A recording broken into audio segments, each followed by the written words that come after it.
Bonsoir à tous, bienvenue pour cette nouvelle émission d'Impact Wrestlers. On est un comité de spécialistes qui avons vu donc Bound for Glory, le grand pay-per-view de l'année, probablement le dernier numéro de l'année 2014 de la TNA en tout cas.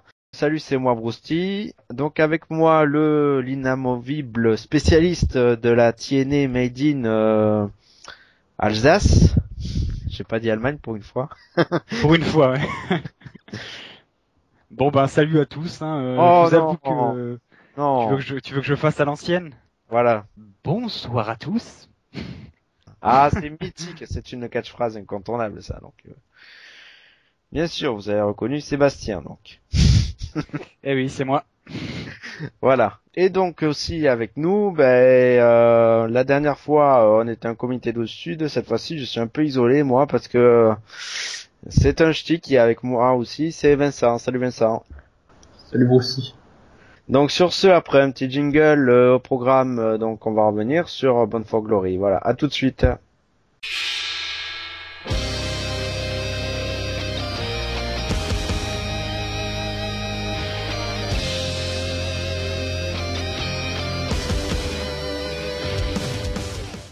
Nous revoilà pour l'analyse donc de Bound for Glory, le grand pay-per-view annuel de la TNA qui, pour la toute première fois, s'exporte à l'étranger. C'était au Japon, à Tokyo, au Korakuen Hall.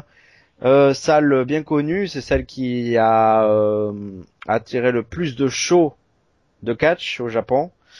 J'ai pas le chiffre précis évidemment, mais voilà, 1500 spectateurs, une salle quasi pleine, ça peut atteindre quand même 2000 spectateurs. Finalement, c'est un peu le même chiffre que s'ils a fait aux États-Unis, je pense. Et le public d'abord, juste avant de commencer, de nous y plonger, le public, vous avez trouvé comment? Ben personnellement, j'étais assez bien surpris quand même parce que je connais pas trop le public japonais. C'est vrai que je regarde extrêmement rarement ce genre de produit-là. D'après ce que j'en entendais, c'est une foule qui est très silencieuse et qui se manifeste assez peu dans les combats.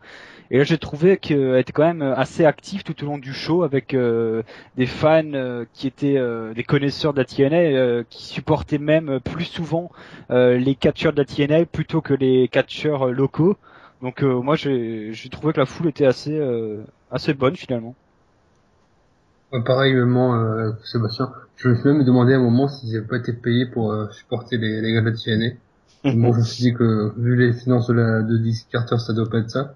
Les commentateurs Mike Tinney et Taz ont beaucoup insisté sur le fait qu'au Japon, le public est beaucoup plus calme.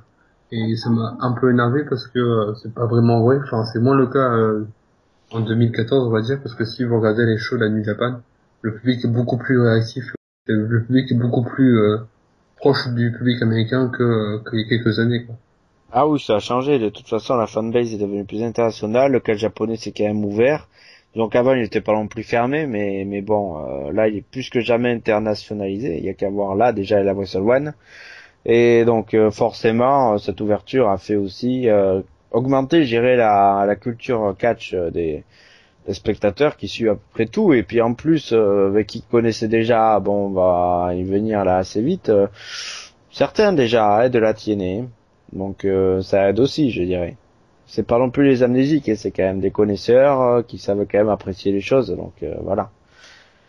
On va commencer avec un match justement avec un qui était passé par le Japon au début, mais sous l'identité de TJ Perkins, mais là avec le masque ça donne Manic, et qui affrontait son ancien mentor d'ailleurs au Japon, Minoru Tanaka, un vétéran qui a fait ses armes à la NJPW, au profil High Flyer, donc ça a donné un match type X-Division tel que c'était présenté d'ailleurs par Jérémy Bourrache, et ça a été gagné par Minoru Tanaka par soumission après 9 minutes 53.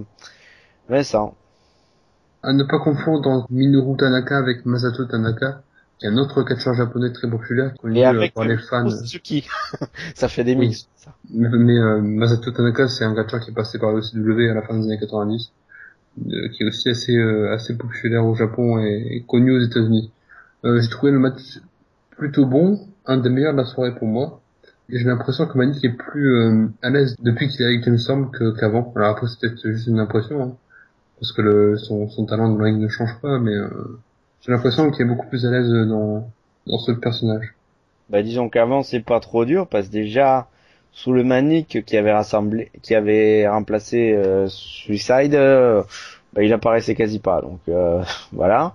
Donc à chaque fois qu'il apparaissait, forcément, c'était paradoxalement d'ailleurs, il a fait à peu près tous les gros shows. Il était à C'est l'Open, ça. voilà. Il avait affronté Tigre et Uno, il me semble, si je confonds pas. C'est assez paradoxal mine de rien. Il fait le grand chelem. Hein. Si je me rappelle bien, il a signé l'an dernier un contrat de plusieurs années avec la TN, et donc forcément, enfin, s'ils l'ont fait signer un contrat de plusieurs années, c'est pour l'utiliser, donc c'est logique que ce soit l'un des catcheurs récurrents de la X-Division. Un peu comme on voit régulièrement à Impact Gunner ou Bram, c'est des catcheurs aussi qui ont signé des contrats de plusieurs années avec la TN, donc forcément c'est les catcheurs sur lesquels la TN se repose. Sur le match, on commence déjà par le show stealer carrément, non pas que c'est un match mythique non plus, mais qui s'enchaîne très bien. Il y a vraiment de bonnes choses. Bon, il y a un rôle de favori du public évidemment et de vicieux de heel qui est bien défini. Mais toutefois, Manic enchaîne bien. On le voit que au Japon il est quand même à l'aise. C'est quand même un territoire qu'il connaît bien, donc du coup ça donne un début intéressant. Ça y a rien à dire. Hein. Si je me trompe pas, aux commentaires, ils ont dit que pour la première fois que Manic avait combattu au Japon, c'est à l'âge de 18 ans. Donc forcément, c'était pas sous le nom Manic, c'était sous le nom de TJ Perkins, mais apparemment, c'était à l'âge de 18 ans. C'est vrai, et sous forme de transition d'ailleurs, en parlant des commentateurs, ils n'étaient pas présents au show, ils étaient dans un studio à Nashville aux États-Unis. Hein, donc, Et gros paradoxe à ce sujet, dans le même temps, t'as Sylvain Varigny et Grégory qui étaient sur place. Grégory dit, je suis pas sûr, Varini, oui, c'est sûr. Sylvain Varigny, oui, alors, ça c'est sûr. On l'a même d'ailleurs vu, aperçu en tout cas dans la cérémonie du Hall of Fame. Mais bon là c'est un autre sujet. Juste donner rapidement mon point de vue sur le match. Moi je suis globalement d'accord avec vous. Hein. C'est un match qui démarre très bien la soirée, une bonne action exhibition. Après ils sont assez limités par le fait qu'ils n'ont pas d'histoire. Hein. D'ailleurs c'est le cas sur plusieurs matchs de cette soirée. Il n'y a aucune rivalité. C'est des matchs qui ont été placés là presque au hasard finalement. Mais ils réussissent quand même à sortir le meilleur de la situation avec de la très bonne action in-ring et c'est ce qu'on leur demandait vu la situation. Je crois qu'il n'y a rien d'autre à ajouter. Par contre, on va dire quelque chose de très différent à mon avis sur le match qui suit. Parce que ça opposait Ethan Carter the Third à Ryoto Hama. Ryoto Hama, c'est un ancien sumo et qui ressemble énormément à Rikishi en japonais, quoi. Qui a les mêmes moves, la même tenue et tout ça. Donc voilà. À l'arrivée, c'est EC3 qui s'est imposé après 5 minutes 50. Il avait une pop au début, plus 3 à la fin. En même temps, on comprend, vu que bon, il a été archi dominé. Il a gagné à la fin après un low blow devant l'arbitre. C'est voilà, c'est du vintage EC3 quoi. Il faut dire, il y a tellement de graisse que l'arbitre n'a pas pu voir le pied de EC3 oui. ou nous l'autre. Voilà. Après. Sur Rama en lui-même, j'ai pas trop de critiques à faire. Après, on le sait, c'est tellement dur de catcher avec un big, et puis là, on voit la différence, donc forcément. Surtout qu'avec le physique que Hama a, c'est pas non plus, enfin, c'est un poids lourd, mais plutôt un super poids lourd dans le sens où c'est super compliqué à manœuvrer pour Ethan Carter 3. Ah oui, parce qu'il y a le quintal, quand même. Mais dans ce genre de match, il y a un certain état d'esprit à avoir avant de rentrer dans ce combat. Forcément, je me dis que je peux avoir un classique technique avec le gabarit du catcheur japonais là. Donc, partant de ce point de vue-là, je me suis dit que le combat serait limité techniquement, mais qui peut-être sortir un truc dans le divertissement intéressant. Et de ce point de vue-là, moi, je trouvais que ça a été assez comblé. EC3, je suis pas fan de lui au niveau du ring. C'est vrai qu'au micro, il est de plus en plus bon, mais dans le ring, c'est vrai que ça reste à un niveau assez moyen. Mais là, ils ont réussi à sortir quelque chose, une histoire assez divertissante pour ma part. Moi, j'ai finalement assez apprécié ce combat. Je veux pas dire que j'ai adoré quoi, mais j'ai apprécié parce que j'avais des attentes limitées dans cette partie du Oui, jeu. voilà. C'est la particularité, c'est que bon, au moins, t'es pas déçu quand, voilà, tu t'attends à pas grand-chose, c'est sûr. Voilà, c'est ça. C'est un peu l'essentiel du show, c'est ça le problème. Donc à partir de là, c'est vrai que bon. C'est lui qui d'ailleurs a un nouveau garde du corps. Hein. C'est tout récent depuis Impact de mercredi. C'est Brodus Clay qui a fait ses débuts À la TNA. Il s'appelle Tyrus. Sous le nom de Tyrus, voilà. Il aime bien les bigs. Sur ce, c'est assez big aussi. Je déconne, hein, mais bon. Le match qui suit, c'est mine de rien entre anciens de la WWE. C'est MVP, donc, qui affrontait un certain Kazuma Sakamoto, que vous aviez sûrement vu en souffre-douleur de Tensai, le pauvre type là qui l'accompagnait et qui se prenait toujours des baffes. D'ailleurs, Mike Tenay qui a annoncé pendant le match que c'était justement l'ancien manager de Tensai à la WWE. Il a carrément mentionné le nom de la fédération. Ah Ça m'a oui, un peu étonné. d'ailleurs c'est vrai que dans les commentaires, là, c'est tout le long, c'est très décomplexé. Il y avait une réelle liberté de parole de Mike Tierney, j'ai trouvé. Parce que d'ailleurs, il s'est beaucoup attaché à faire l'historique du catch japonais, c'était très intéressant, je trouve. Ouf, non, ça m'a saoulé, franchement. Ah, sachant qu'il avait aucune story dont il pouvait Ah oui, parler. non, mais c'est pour ça, tu sens bien le mec doit combler, mais je Ouais. trouvais que c'était comme à chaque fois, en fait. Enfin, à chaque fois que je regarde la TNA, j'ai l'impression que les commentateurs parlent plus de autre chose que le match. Et c'est dans plein de matchs, dans Band Favori, c'est le cas. Il y a plein de matchs où c'est intéressant dans le ring. Par exemple, le match dans lequel on va parler tout à l'heure avec les 4 catcheurs japonais, où Mike Tierney a fait des efforts pour parler de l'histoire du père d'Attack Catcher, du parcours de son adversaire, alors que c'est intéressant dans le ring et ils s'en foutent complètement, quoi. C'est un peu trop, je sais pas si c'est trop scolaire ou je sais pas. Le surnom de Mike Tierney quand il était commentateur à la WWE, si je me trompe pas, c'était le professeur. Et là, ça fait un peu trop professeur. Pour moi, qui se sont retenus comparé au One Night Only habituellement, hein, parce qu'habituellement c'est catastrophique aux commentaires. Là, ça a réussi Oui, à se raccrocher un minimum à ce qui se passait sur le ring, mais dans les Ono habituellement c'est, oh là là, c'est terrible quoi. oui, dans le One Night Only, tu te demandes même si les commentateurs français sont pas meilleurs que les Américains. Bon, après, Ouais, tu doutes quand même, mais vivement l'arrivée de Josh Matthews quoi. j'espère à la place de Mike Tierney. Parce que Taz, je pense que s'il a un commentateur qui tient la route à côté, ça peut être correct. On verra effectivement. Qu'avez-vous pensé de cette victoire de MVP sur Sakamoto après 8 minutes 07? J'ai pensé que c'était tout simplement le meilleur match de MVP depuis qu'il est à la TNA. Il n'y a pas photo sur ses performances aux États-Unis avec celles au Japon. Là, au Japon, on voyait que le gars était vraiment motivé à combattre. Il l'a dit dans un speech en backstage avant le combat. Pourquoi il a choisi de quitter la WWE pour aller au Japon.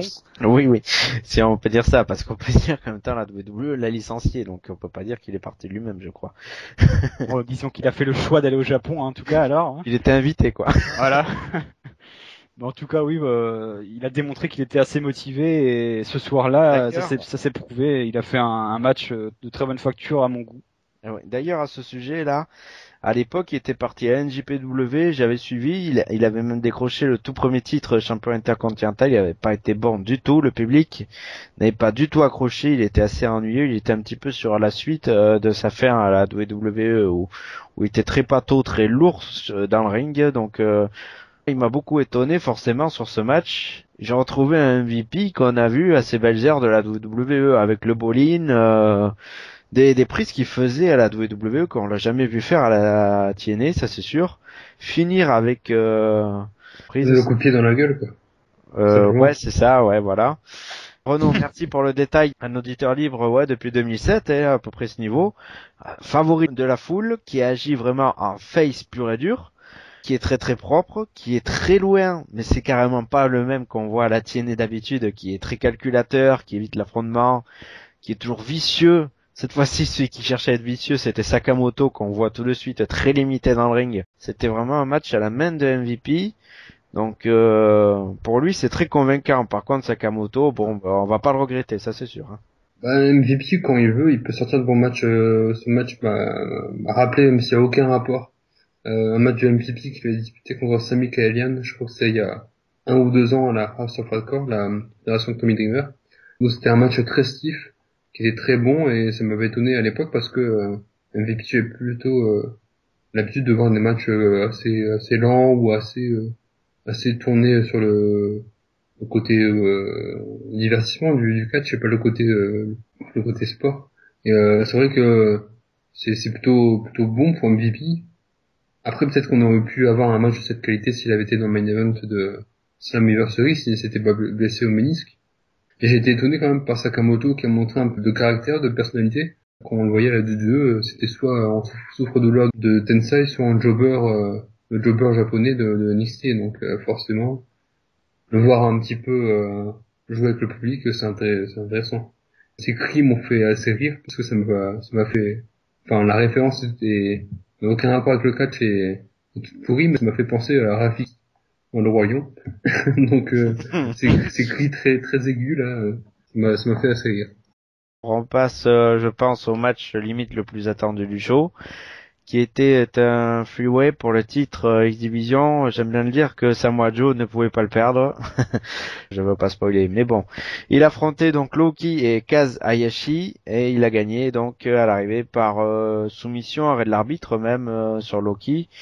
Après 10 minutes 30 de Kazayashi, bon, ben, c'est le japonais donc de la Wrestle One qui est d'habitude en équipe d'ailleurs avec Shoji Kondo. Voilà pour la petite histoire. Quel feeling t'as eu alors, Vincent, face à ce match? Pour moi, c'est le meilleur match de la soirée de très loin. Ah oui, carrément. Ah oui, très loin. Le premier match est sympathique, enfin il est bon, mais après tu sens que Samoa Joe et Loki ont l'habitude de s'affronter. Après, ça fait aussi de nombreuses années Et, oui, et en combattent. plus, ça m'y fait penser, mais ils ont déjà lutté dans cette salle. À l'époque, ils ont fait une grosse tournée japonaise, ils étaient à la Zero One notamment, il y avait aussi AJ Styles et ils se sont beaucoup affrontés déjà à l'époque. On le voit d'ailleurs qu'ils sont très connus du public japonais. Ouais. Après, Loki a combattu pour New Japan Pro Wrestling, où il était champion junior récemment. Oui. Samoa Joe des champions par équipe à la Noah, donc forcément, trois catcheurs qui sont connus du public japonais. Et après, mais c'est le moins connu, c'était le japonais. Limite, ouais. Et Mike Tenay qui a dit lors de l'entrée du catcheur japonais que apparemment il avait combattu la WCW. C'est pas un nom qui me dit quelque chose. Renaud nous dira s'il a fait une grosse carrière là-bas, je pense pas. Ben c'est un ancien, hein, ça c'est sûr. Hein, il a quand même atteint les 40 ans, donc il s'est fait une petite carrière sympa à la JPW tout de même. Donc il y a Renaud qui nous dit qu'il était dans le clan des Young Dragons en 2000. Je crois que c'est le clan de Jimmy Wang Young et tout ça. Oui, c'est ça, oui. Oui, ce match très bon, très stiff. J'ai bien aimé les lariats, tous les gifles entre Loki et Samoa Joe, qui m'ont rappelé le match Bryan Danielson contre Kenta à la Ring of Honor. Je pense que c'est le meilleur match de la soirée, moi aussi. Il y a pas de doute pour moi non plus. Je crois que tu vois, Bruce Titt a préféré l'opener, mais moi je suis d'accord avec ce choix de match à 3 qui est à la fois technique, agressif quand il le faut, high fly. Donc ouais, il y a tout qui est réuni dans ce match qui dure un peu une dizaine de minutes, il me semble, pas beaucoup plus. Ah oui, en tout cas. Minutes, si, oui. C'est dommage, j'aurais aimé quelques minutes supplémentaires pour vraiment faire sortir ce match encore plus du lot, mais bon, ça prouve que la carte finalement, il n'y a pas eu des matchs assez extraordinaires pour un Bound for Glory. C'est le meilleur match de la soirée, mais c'est pas non plus un match de dingue quoi. Hein. Mais bon, ça comble mes attentes, on va dire. Et oui, la défense de titre n'avait aucun doute. Hein, c'était sûr que Joe allait conserver. Mais bon, hein, moi j'ai apprécié le spectacle.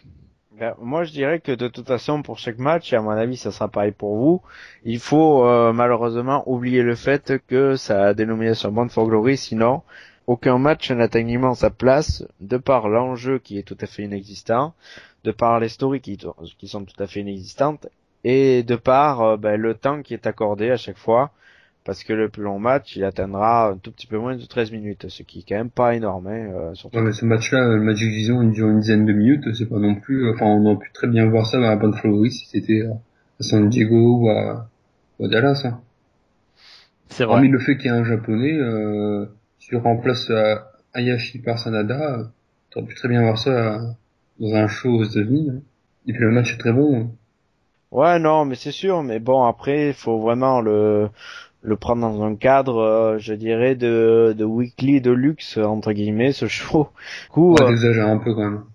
Je suis d'accord avec toi que ça vaut pas ça va pas le standard de la Bound for Glory, mais tu remplaces ça par un pay-per-view entre guillemets normal, bon, on peut très bien voir ça. Hein. Parce que la dernière fois, il y avait de bonnes choses justement qui étaient faites dans leur dernière chose spéciale qui était No Surrender, donc c'est pour ça que je dis ça.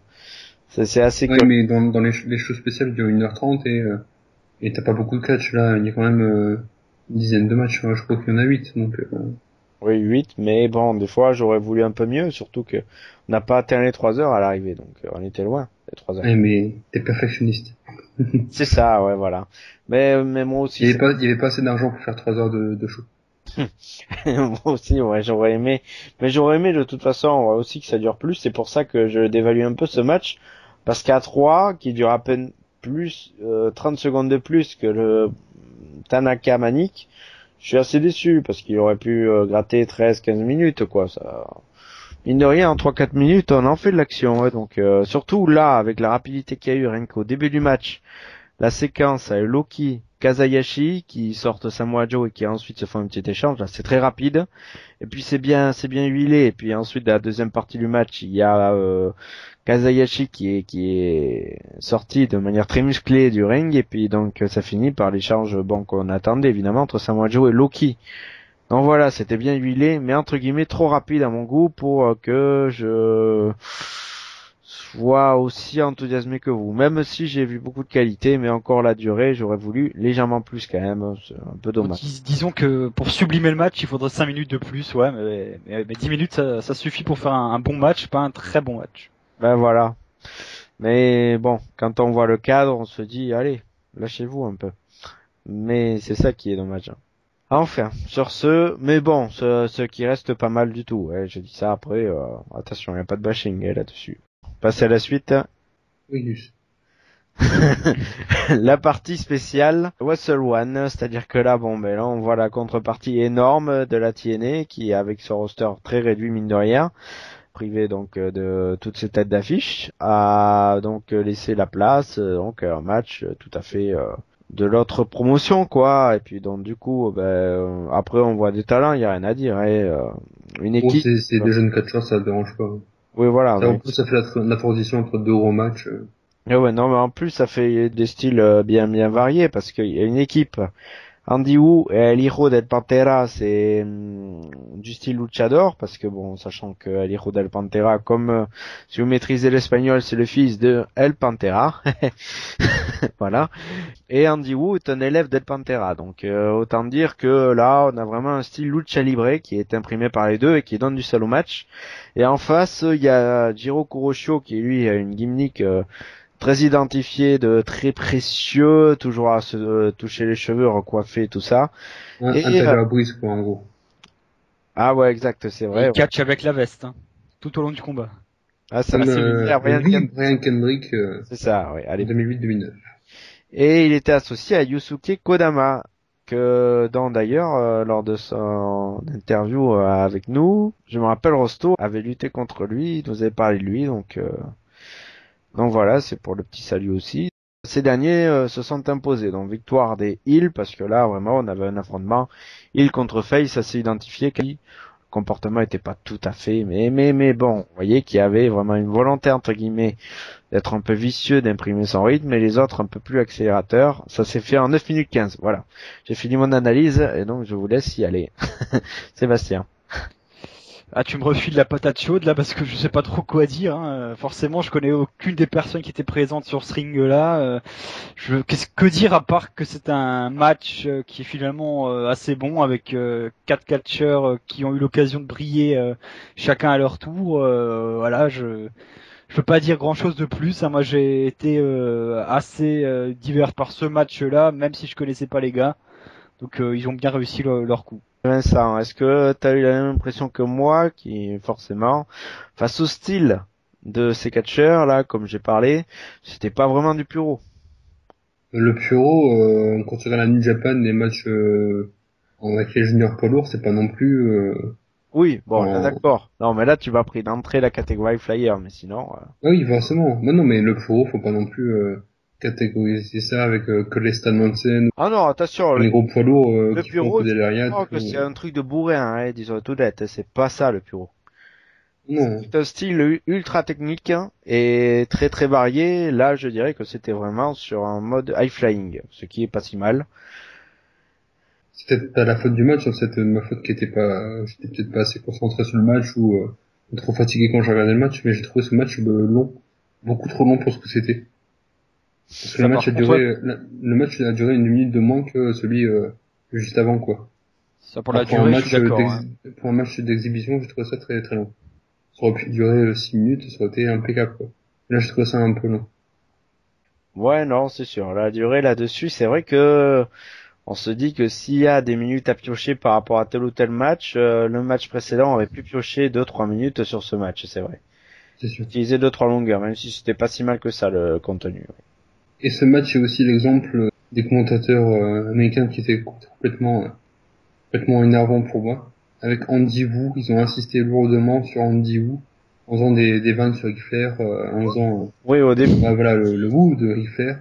Et parce que pour ce match, c'était pas Jeremy Borash qui a fait la présentation, c'est l'annonceur japonais. Enfin, je ne sais plus comment il l'a dit, mais en gros, Andy Wu, en japonais, ça se dit pas Wu, ça se dit autrement. Et ils ont insisté en disant, sacré WU, mais nous on le disait WOOO. Ils ont insisté pendant quasiment tout le match sur ça, alors qu'on s'en fout, quoi. C'est un peu comme Boussy quand Boussy fait une vanne, tu vois. Il a fait une fois, même si elle marche pas, il a fait encore 2-3 fois et ça marche toujours pas. Là, c'est pareil. Ça peut toujours passer, donc voilà, c'est pour ça. Oui, mais non, là, ça passe pas. Je suis un Taz et c'est pour ça. T'es un Jean-Claude Duss, surtout. Ouais.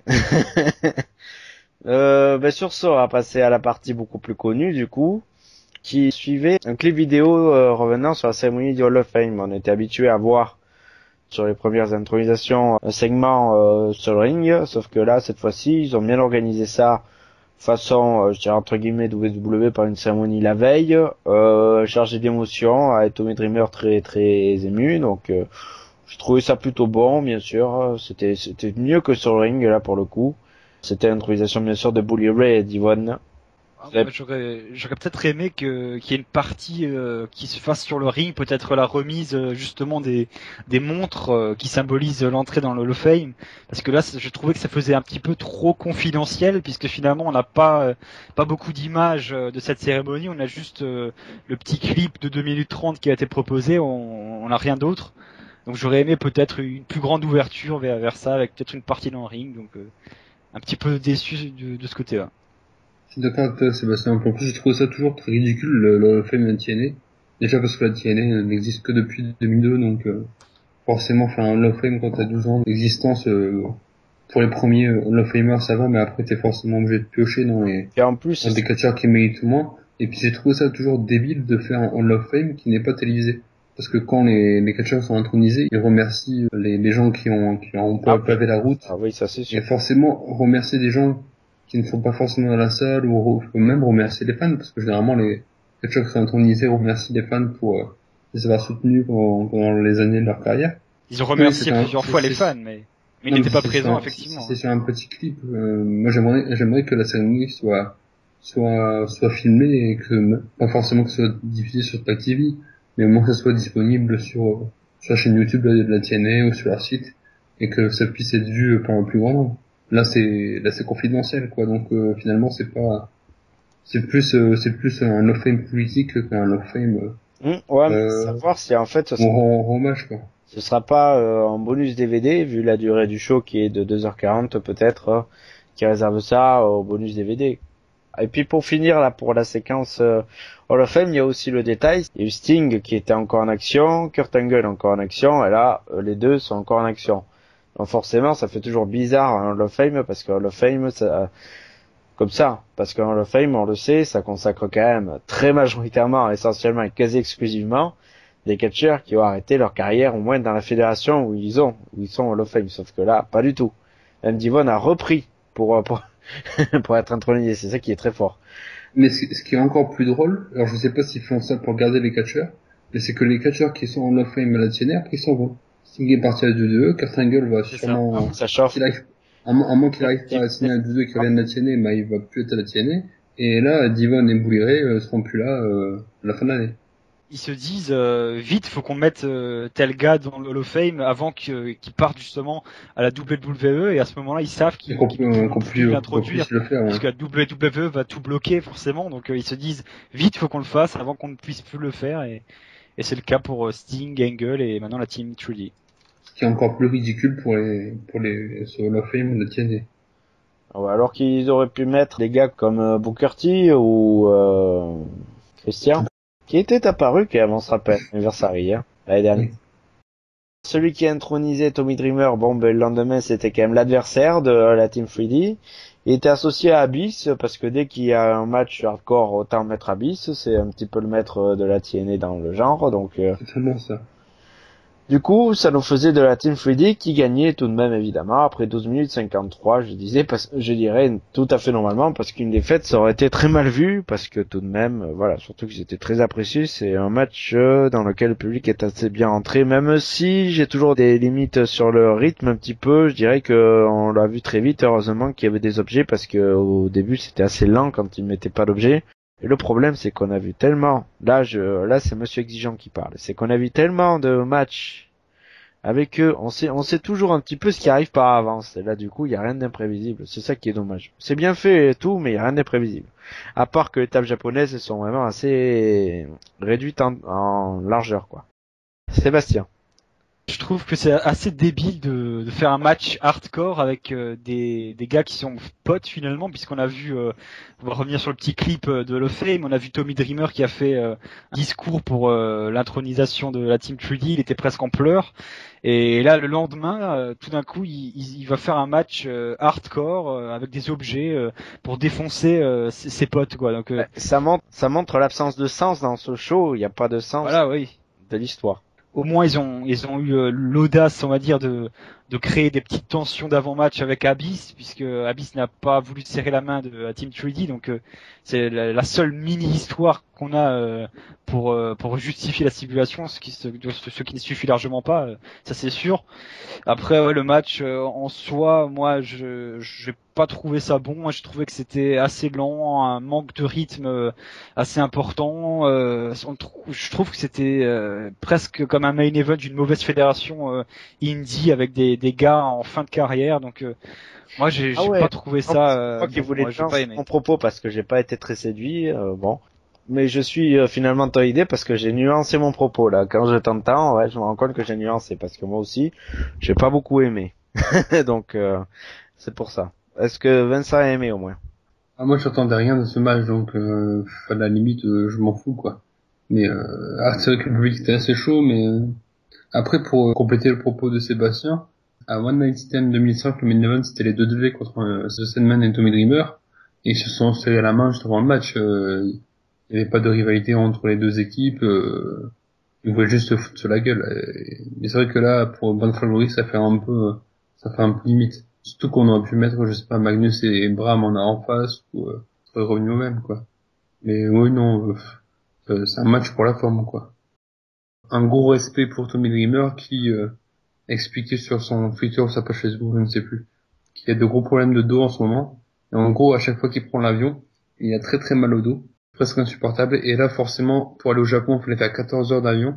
Donc faire 14 heures d'avion, s'offrir du dos comme pas possible, et se prendre tous les coups qu'il s'est pris, comme la powerbomb à travers la table, moi je dis respect. Tommy Dreamer avait dit par rapport à ce mal de dos qu'en gros c'était pas très grave, qu'il pouvait faire ce match, parce que à 50 ans, Terry Funk faisait encore des moonsaults, alors lui à 40 des poussières, il peut bien faire un match au Japon. Ah ouais, c'est un dur mal, ça y a pas photo, de toute façon c'est son style, on le sait bien, donc moi je l'avais vu dernièrement dans un match tout autre genre, c'était la FWE contre Joey Ryan. On peut pas savoir aussi. Garde ta sucette pour toi. Il y avait des trucs assez spéciaux, voilà. Est-ce qu'il y a quelque chose à rajouter sur ce match? Je ne crois pas.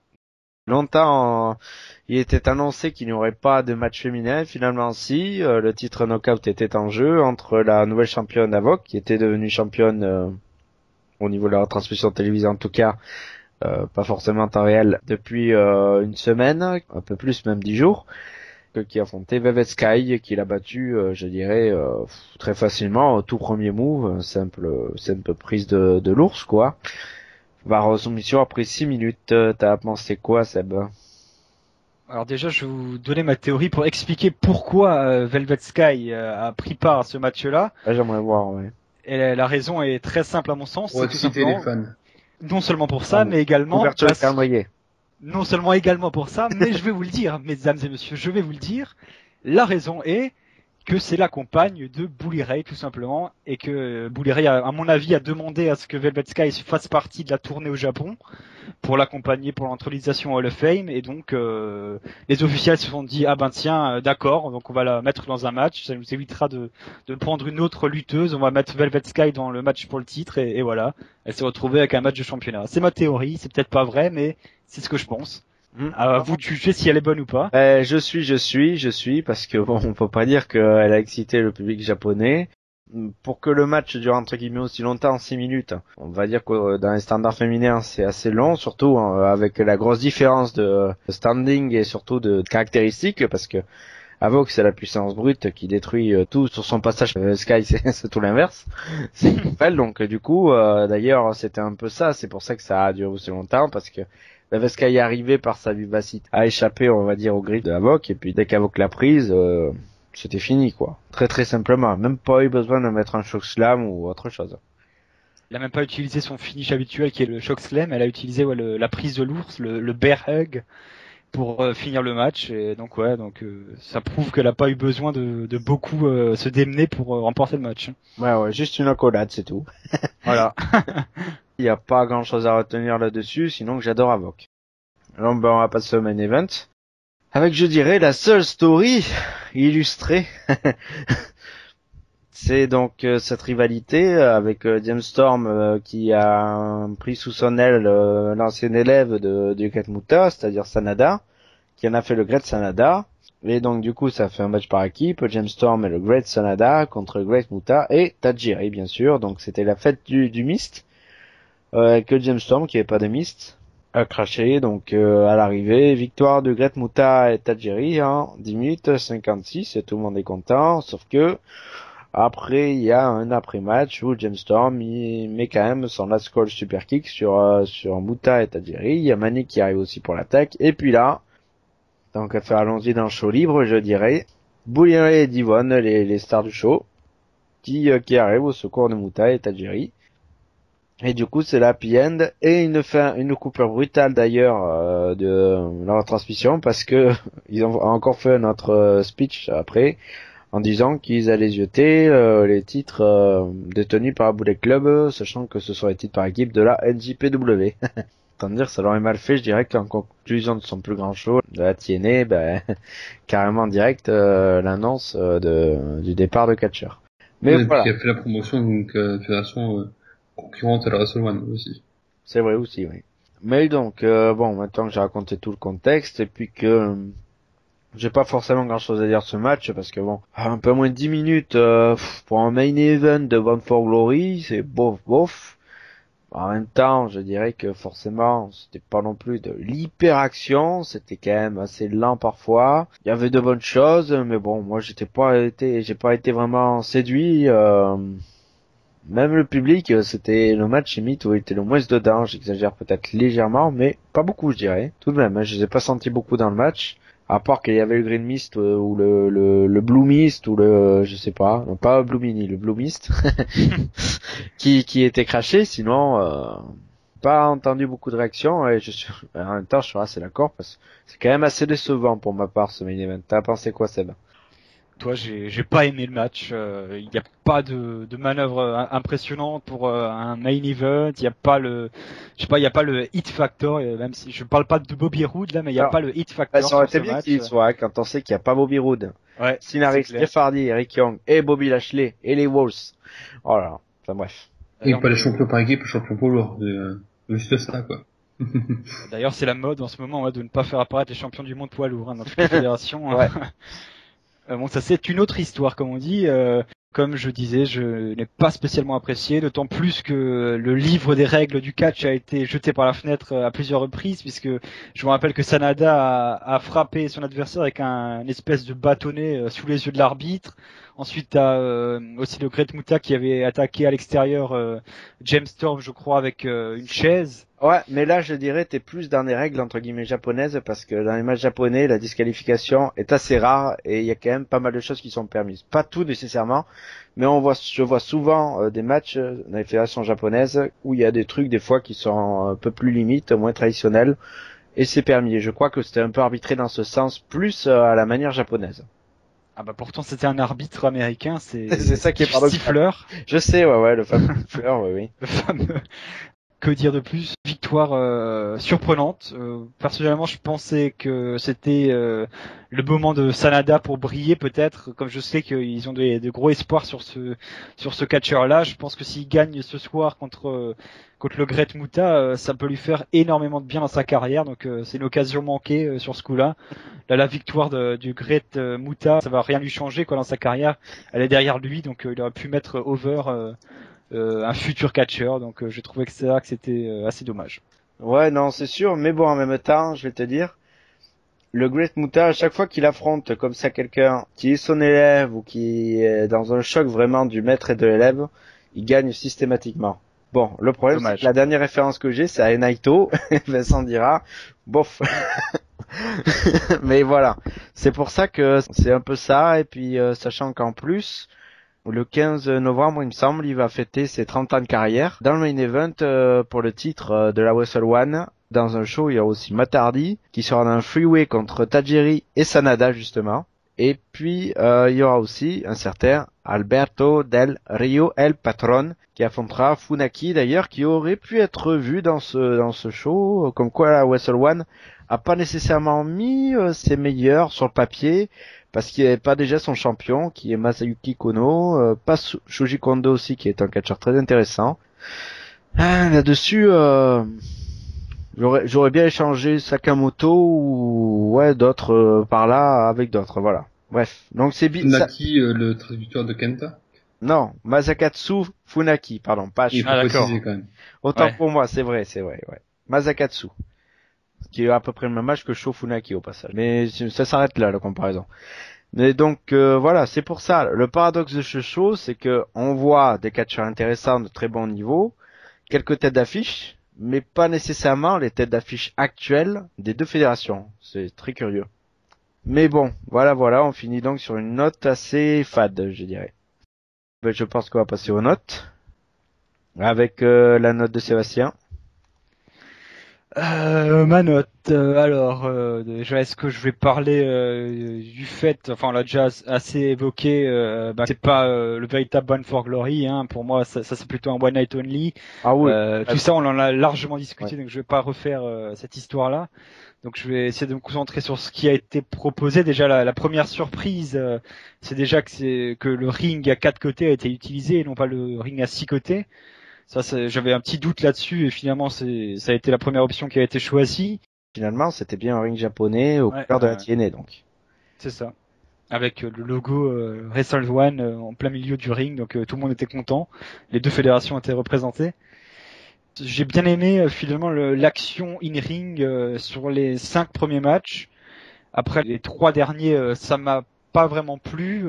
Le hit factor n'est pas sur le show. J'ai déjà fait la blague avant, mais je la refais, je la retente. C'est vrai que ne pas voir les deux Bobby, quand même, ça, sachant que c'est quand même les deux hyper over de la TNA actuellement. Donc. Ouais. On l'a déjà fait tout à l'heure, mais je vais mettre un. Surtout. Merde. Robbie d'ailleurs qui sera aussi du show du 15 novembre de la Wrestle One avec ses potes Jesse et DJZ dans un match 3. C'est vrai. Contre 3. Ce show vend du rêve, hein. Moi je l'ai au Japon. Tout ceci pour en arriver à ma note qui va être de 4. Tout ça pour ça. Donc voilà. D'accord. Donc Vincent, ta note tout de même. Elle va être très différente de Sébastien, je vais mettre un 6 parce que pas mal. Parce que c'est le pay-per-view de la TNA que j'ai le plus apprécié depuis un long moment. Tellement longtemps que je pourrais pas dire depuis quand. Parce que oui, si on c'est le meilleur celui que j'ai moins apprécié, donc non, ça fait quand même un bon moment que j'ai pas autant apprécié un pay-per-view de la TNA. Quand je dis pay-per-view, c'est pas les choses spéciaux télévisées comme Genesis par exemple. Quoique Genesis cette année c'était un pay-per-view, mais Sacrifice par exemple. Donc oui, c'était très bon pour moi, enfin très bon. C'était très appréciable, même s'il y avait quelques matchs pas forcément d'une grande qualité technique, comme le match de Ethan Carter 3, mais c'était divertissant.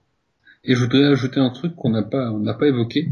Dixie Carter, pour faire la promotion de ce Bound for Glory, a été très limite sur Twitter, en faisant des parallèles entre le nom James Storm et la Storm, la tempête en anglais, parce que C'est à l'époque Vertifond. où il y avait Banfalgori, il y avait un typhon sur le Japon. Et elle a fait des tweets assez limites en disant, par exemple, un typhon arrive à Tokyo et après elle s'est excusée en disant, bah, je voulais parler de James Storm, alors que pas du tout, c'était fait exprès, quoi. Et du coup, c'était assez limite et ça montre que la TNA fait tout et n'importe quoi pour parler d'elle, quoi. Ce qui est pas nouveau, hein, mais c'est inquiétant. Ouais, non, c'est sûr, là-dessus, Dixie, c'est un paradoxe éternel, ça. Bon, mais ma note, c'est un consensus entre vous deux, et ça sera la moyenne directe, ça sera 5. Parce que finalement, le show, oui, ça laisse se regarder. À mon goût, quand même, il est un peu trop court. Je fais vraiment fi dans ma note du contexte, parce que quand même, ça me révolte beaucoup que Bound for Glory soit quand même brisé. C'est quand même la vitrine de la TNA. Et que ça soit finalement traité au même niveau que leur One Night Only Outbreak qu'ils avaient disputé au Japon il y a 6 mois de cela à peu près, qui avait limite la même configuration parce que il y avait à peu près le même roster. J'ai dit à peu près, pas tout à fait tout de même, mais voilà. Que autant dire que il y a vraiment des gros soucis à se faire à ce niveau-là. J'ai pas compris pourquoi se priver d'autant de têtes d'affiche. Vraiment, c'est un délire que je ne m'explique pas. Après, le fait qu'évidemment, il y a eu les tappings depuis, est-ce que ça a eu d'influence ou pas sachant qu'il y a eu les 2 titres défendus qui ont changé de main entre-temps, et les tappings, non, c'est ça qui est très curieux, quoi. Mais bref, à l'arrivée, c'est tout de même à souligner, je dirais, ce qui est un bon point et qui rajoute facilement un point dans ma note, qu'il n'y a pas eu de fin chip, donc pas eu de roll-up. Ça, c'était très appréciable déjà parce que c'est... Je pense que si j'avais fait ça au Japon, il se serait pris quand même pas mal de critiques. Parce que les fins avec roll-up au Japon, c'est très rare. Ouais, Comme les fins avec disqualification et encore plus des coupes à l'extérieur. donc voilà, au moins ils ont voulu soigner les fins de match, même si bon, il y a eu 2-3 fins de match qui étaient pas terribles, mais tout de même c'était au moins soigné. Donc autant dire que bon, à l'arrivée, ça me laisse un sentiment très mitigé. C'est le show qu'on regarde une fois, qu'on oublie tout de suite après. C'est ça qui est malheureux pour Bound for Glory, je trouve. Voilà. Donc ça fait 5 la moyenne totale. Sur ce, donc bon, au moins il n'y a pas eu trop de bashing, mine de rien. Je me suis retenu parce que bon, ouais, j'avoue que j'étais pas très content du fait que la TNA ait bazardé littéralement ce Bound for Glory. Donc au moins dans l'analyse, c'était assez... Et finalement, le pay-per-view est moins bon que les shows weekly, hein, on peut le dire, hein, parce que actuellement c'est quand même plutôt bon. Moi j'aime bien. Les shows weekly, ces temps-ci en plus, on ressortait tout juste d'une énorme série de matchs pour titre par équipe, remportés par les Wolves contre la Team 3D et les Hardy Boys, avec les matchs à stipu, dans le dernier qui était Full Metal Mayhem, c'est-à-dire la TLC, match de l'année, très sûrement même. Donc c'est pour ça, c'est ça qui est gênant. En effet, t'as raison. La TNA offre vraiment de très beaux matchs. Il y a encore là, tout à fait mercredi dernier, il y a eu un match à 4. Bobby Roode, Eric Young, Austin Harris, Jeff Hardy. Les 4 n'y étaient pas à Bound for Glory. Ils ont fait un match impeccable. Donc si tu te mets dans la peau du consommateur, tu te dis finalement j'ai pas besoin de payer pour voir des shows, j'ai mieux en gratuit. Donc c'est un message qui est assez... c'est ça qui est très malheureux, c'est que là, les chiffres, les ventes s'annoncent catastrophiques. Ouais, ça je pense que ça va être la soupe à la grimace. En plus, comme c'était au Japon, t'avais les résultats vers 2-3 heures de l'après-midi et ça fait que... C'était diffusé 10 heures après aux États-Unis. Pas 2-3 heures de l'après-midi pour nous français, mais... Ah oui. Du coup, oui, c'était pas terrible pour ceux qui regardaient les pay-per-view. Et au moins la TNA, ça l'a aidé à faire des cuts, comme du discours à la fin, et puis 2-3 soucis apparemment, j'ai lu ça, de production à la Wrestle One. Voilà. Donc en 10 heures. Oui, non, mais c'est quand même assez bête parce qu'il y a plein de catcheurs de la TNA qui sont pas dedans. Du coup, c'est un peu dur de rentrer dans le pay-per-view, surtout qu'il y a qu'un match où il y a vraiment une rivalité, quoi. Bah oui. C'est pas... C'est One Night Only, ce qui est très con. Ouais. Et vu comment les One Night Only marchent bien, ça marche tellement bien qu'on sait pas quand c'est diffusé. Ben ouais, malheureusement. Mais bon, enfin sur ce, au moins tout n'est pas dégueulasse à la TNA, loin de là. Mais le problème c'est que les choses sont limite faites à l'envers. Donc bon, enfin prochainement, il y aura une grosse annonce en tout cas. C'est très sûrement sur le nouveau réseau sur lequel sera diffusé Impact, bien sûr, parce que sachant que le contrat se termine dans 10 jours sur Spike TV. Donc c'est très peu probable quand même qu'ils re-signent chez Spike TV parce que ah oui, même un tas de catcheurs de la TNA disent que c'est utilisé directement qu'ils vont déménager. Donc oui, non, mais un tas de catcheurs de la TNA disent que Spike TV fait quasiment pas de production enfin de promotion, pardon, pour le show Impact. Ils font juste une pub une demi-heure avant le show et sinon c'est tout. Et par exemple, si vous allez sur le site de la TNA, sur les côtés, en fait, ils font la promotion de l'émission Amazing Race, qui est une émission de télé-réalité comme un peu Pékin Express. Ça a été diffusé en France, ça n'avait pas marché. Parce que cette année, Robbie E et Brooke Tessmacher participent à la nouvelle saison et comme c'est diffusé sur la chaîne CBS, la TNA fait la promotion de cette émission alors que c'est pas du tout une émission de Spike TV. C'est pas la Bellator ou autre chose, quoi. Du coup, c'est faire la promotion d'une autre chaîne télé alors que t'es chez Spike TV, ça fait moyen, quoi. Donc c'est très très peu probable qu'ils re-signent chez Spike TV. C'est peut-être un indice, ouais.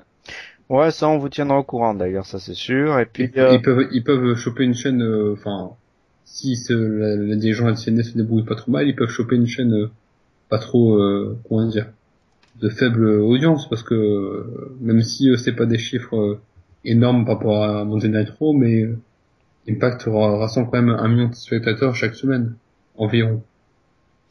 Ce qui est pas non plus dégueulasse. Oui, et puis au moins c'est suivi en Angleterre parce que là je rebondis sur une news que me signale Seb, bien sûr, c'est que la saison 2 du British Bootcamp va débuter ce dimanche avec de belles têtes d'affiche anglaises, écossaises aussi, avec Grado notamment, donc ça s'annonce intéressant quand même. Hein. Donc Oui, pourquoi pas. Ouais. Après, faut voir. Je suis assez intrigué par cette nouvelle saison de British Bootcamp. Ils ont enregistré sous la forme d'un show à Londres, le samedi, je sais plus quand, au mois d'août, mi-août. La première saison était très tournée de télé-réalité, et là j'ai l'impression que c'est plus tourné catch. Donc je me demande comment ils vont tourner ça, comment ils vont présenter ça. ben on verra bien, et puis peut-être, sait-on jamais, on fera un numéro si ça a vraiment un caractère exceptionnel, mais au moins on vous relaiera ça c'est sûr, vis-à-vis au moins du gagnant, parce que bon, ça peut être quand même une star dévoilée, parce que mine de rien, le catch britannique a beaucoup de qualité, et ce week-end d'ailleurs, il y a Austin Aries qui y va, et puis récemment il y a eu Samoa Joe, il y aura bientôt les Wolves qui vont venir aussi. Enfin, ça a été annoncé aussi que Magnus va y retourner en fin d'année. Il y a eu Bully Ray Devon aussi la semaine dernière, par exemple, enfin vraiment, oui il y a 2 semaines plutôt, donc forcément. Mister. Ils y vont pas non plus pour affronter des manches chevalets, quoi. Ah oui.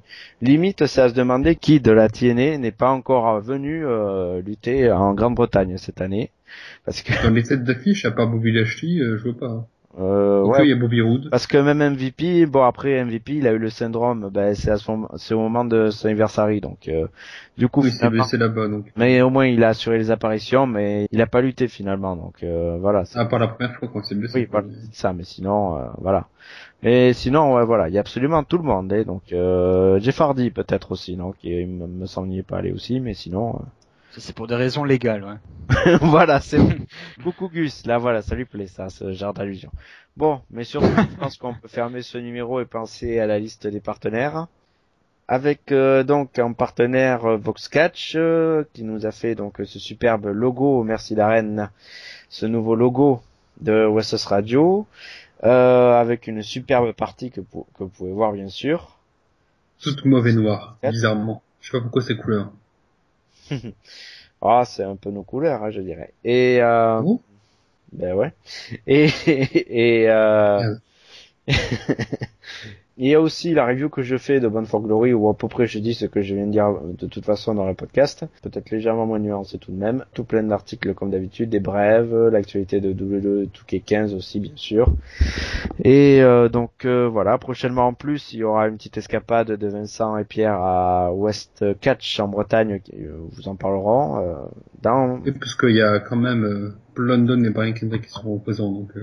Eh oui. Et Ça s'annonce très intéressant. Et puis, sachant que les cousins Autier participeront à un séminaire avec justement ces deux-là. Coucou cousins Autier bien sûr, dont on suit attentivement la carrière. Donc, Marc Sébir aussi qui va partir aux États-Unis. Maintenant, c'est officiel. Voilà, c'est tout chaud. Voilà, c'était pour les petites nouvelles aussi. Et Yann Colby aussi qui a fait récemment un tour européen. Donc, avec des apparitions notamment aux Pays-Bas. Ah ouais. Sur un show où était Paul London et Breakneck, bizarrement. Et voilà. Eux, c'est les plaques tournantes en ce moment, de toute façon, en Europe. Hein. Sauf malheureusement en France, jusqu'à Westcatch. Au moins, ça c'est très bien. Très bonne initiative. Ensuite, bien sûr, Wrestling original, FN Lutte, Catch Asylum de Showtime qui malheureusement n'a pas pu être avec nous ce soir en dernière minute, mais qu'on salue. Révolte, la radio de Kevin. Bien sûr, vous pouvez nous retrouver sur Facebook à Westos Radio. Il y a encore l'entre parenthèses officielle, je crois. Ouais. Voilà. Sur Twitter, @Westos Radio. Bien sûr, suivez-nous toujours sur YouTube. Hein. On a atteint la barre des 100, ce qui va faire les lives très prochainement.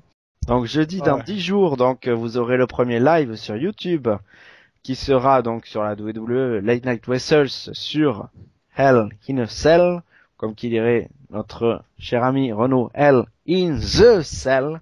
Voilà, c'était pour la petite parenthèse. Et d'ailleurs, Brucey, ils vont faire comment pour mettre la cage? C'est un tour.